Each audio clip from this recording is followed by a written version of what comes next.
Limit question we have, limit value is already given to you. They're looking for what is k. What do? We just afresh try to figure out what should be the limit, and then we will equate to this. Okay. Now, how do we start with? We just do the substitution. I will just plug in x is equal to 0 in here. Just see what happens if I plug in x is 0. So you get sine, okay, and sine kx. Okay, x is 0, so sine 0 plus cos 0 plus 0, and the power is 1, 2 over 0. Now what are you getting? This is 0, this is 1, this is 0. So 1 to the power infinity. That's the indeterminate form you're getting.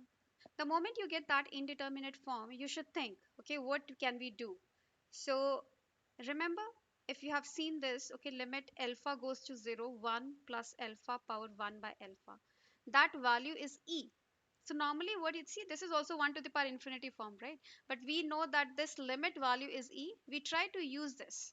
Okay, so let's try using that. Now in my case, limit x goes to 0. I will not write plus all the time. Okay, just assume it is 0 plus. So limit x goes to 0. And then what do you want? You want 1 plus, right? So let's write the complete thing first.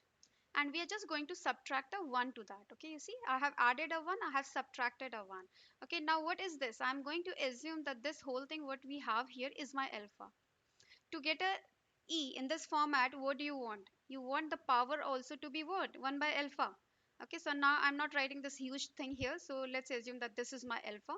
So I want power 1 by alpha, but I don't have alpha, right? So I need to multiply by an alpha. Okay, and what is already there with me is 2 by x. So let's keep 2 by x alongside, right? 2 by x is here. Okay, now what happens? Now when you take the limit, okay, you see what this whole thing, okay, so if you take the limit, this whole thing happens to be what? E, right? So let's write that. This whole thing happens to be E.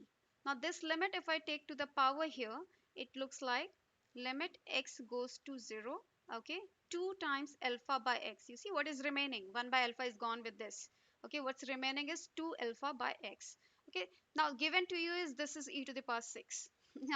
Now you know what to do?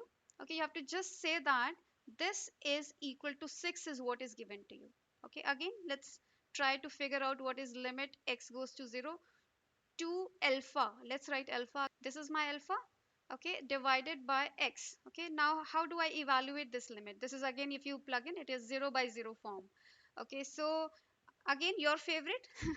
L'Hopital's rule, let's use. Okay, because I always see that it's a student's favorite, L'Hopital's. Okay, let's use, differentiate this. The only thing you have to do is be a little bit careful because you have to use chain rule now. Okay, so here you have cos of this, derivative of this, okay, inside function, that would be cos of kx times derivative of kx, that would be k. Okay, that's the derivative here. What is derivative of this? Simple, minus sine x. What is derivative of this? Plus 1. That's it. Okay, this derivative is 0. Denominator, you find the derivative separately, that's 1. Okay, now just plug in the limit. Okay, x is 0. Let's plug in x is 0. What do you get?